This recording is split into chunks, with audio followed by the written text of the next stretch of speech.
All right, so today I want to talk about the 5 trends I've seen real estate agents get wrong when it comes to building a real estate website, and hopefully give you some insight on what not to do so you don't make these costly mistakes. By the way, if you haven't met me yet, my name is Emmanuel. I am the founder and senior brand strategist here over at Square One Group. Really, our mission is to help you identify your expertise and then help you scale your real estate business with systems.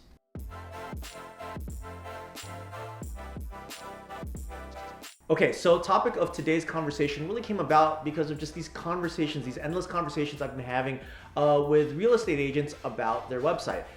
So in some cases, some of the agents that I speak with, maybe they don't have a website yet and they're planning to get started. Or maybe in some other cases, they're planning to revamp their real estate website because it's just not getting any results. Or they're sometimes consulting with me about why their website isn't generating an ROI. And really, at the end of the day, if they don't do anything about it, it's just going to lead to a bunch of wasted time and energy. So my plan for today is to really just unpack how some of these conversations went and really give you the don'ts of real estate development.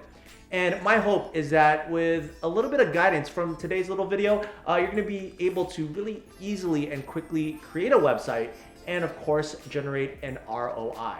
Now, topics that I'm talking about, it's 2022. It's about midway through 2022.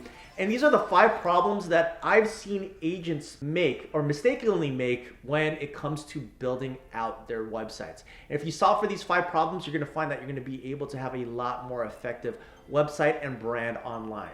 All right, starting with problem number 1, which is the idea that you need IDX or some sort of MLS search on your website. Okay, so here's what I mean. There's this belief that you need to have some sort of MLS searchability on your website to capture leads. And this is like a requirement of all real estate websites. Now, the problem with this is it's pretty difficult for your little website or these agents' little websites who spend a few hundred or a couple $1,000 building it out with some sort of nominal IDX subscription fee to be able to compete with these gigantic companies that have massive resources, funding, and marketing. To really get and capture mind share for property search. Now, I'm not going to name any names, but I'm pretty sure you can figure out the few companies that I'm talking about. But at the end of the day, they have a boatload of money to make sure that, number 1, their technology is cutting edge, and number 2, they have an excellent marketing department that is designed specifically to gain mind share of your existing or future clients. Now, if you're trying to compete with that, it's going to be an incredible uphill battle, especially if you don't have the kind of resources that they do.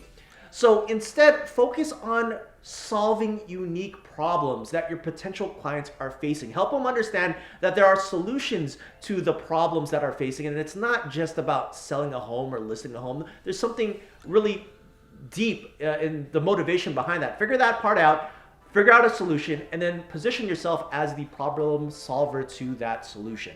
Moving on to problem number 2, which is the idea that you need this massive website with a bunch of web pages. Now, this is actually one of my favorites. It's this belief that your website needs a blog, a buyer's page, a seller's page, a neighborhood page, a page for resources, a page for your team, a page for a listing presentation, a page for your sold.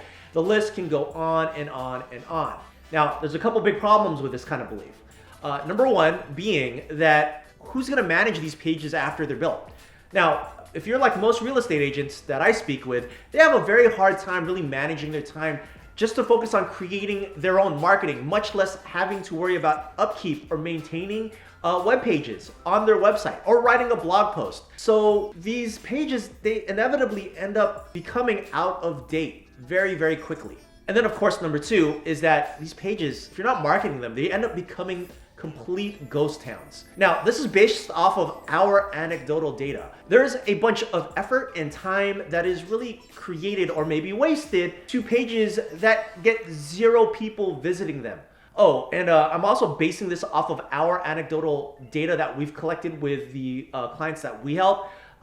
These pages are ghost towns. So instead, focus on this. If a visitor visits your website, it's really because they're looking for one of 4 things. Number 1 is that they're looking for someone that's talking about the problem that they're facing. Number 2 is they're looking for someone that can present a solution to their problem. Number 3 is they're looking for someone that can present evidence that they've solved this problem.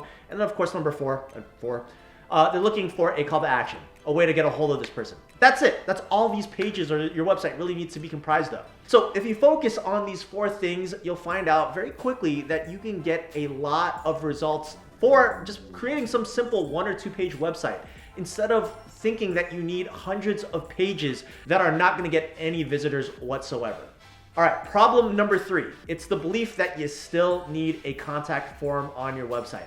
I actually love this one. It's this idea that contact forms are still relevant when it comes to booking a time to chat with you.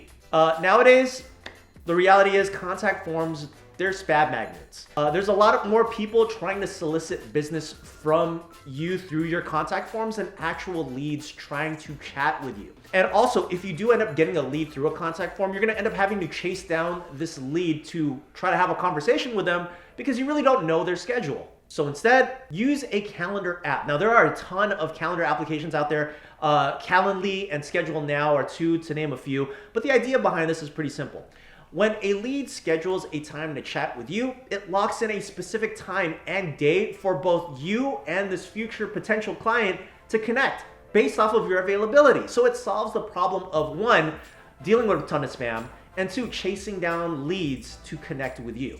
Alrighty, problem number 4, and that is all about making your website about you. There is still this underlying belief that your real estate website is all about you and all about your accolades and what you've done and what you've sold and how many years you've been in business. Now, this is 110% a false belief to be making your website like this. And it really just shows that your potential client is more into you talking about you than you actually helping them. And here's a really easy way to see if your website is more about you than it is about your future clients. Count how many times you use the word I in the copy of your website. Aside from your bio, which you are allowed to use the word I, if there's the words I rampant all over your website, yeah, chances are this website is more about you than it is about any future potential client. So instead, focus on replacing the word I with the words you or your. For example, your first-time home buying solution or your solution for foreclosure. It repositions the copy to be more about your future clients, therefore making your website more empathetic to them. And then lastly, problem number 5, it is building a website and not actually marketing it. Now, this is probably the biggest sin I've seen made with regards to real estate agents and their websites. It's the idea that once you build a website, all this beautiful traffic is going to start coming and arriving. And you know, that old Field of Dreams analogy, if you build it, they will come.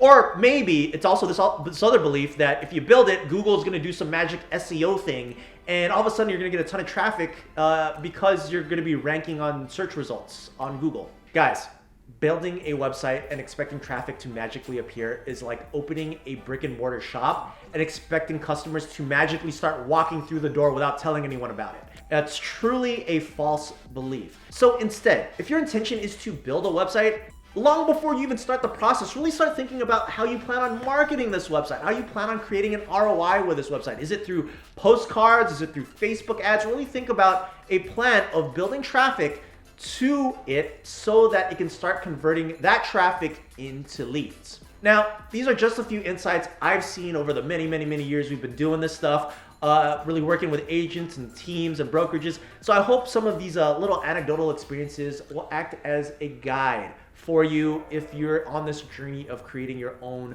real estate website. By the way, if you want to talk about more of this stuff, I only talked about 5, but there's a ton more. If you want to talk about more of this stuff, I highly recommend you join our free Facebook group, leaving the link in the description below. And if you thought that this video was actually of value to you, I'd really appreciate it if you click that thumbs up button and click that subscribe button with the bell icon. Appease the YouTube algorithm. Let them know that you find this stuff really useful. But aside from that, hey, if you like this video, again, check out this video here. Bye now.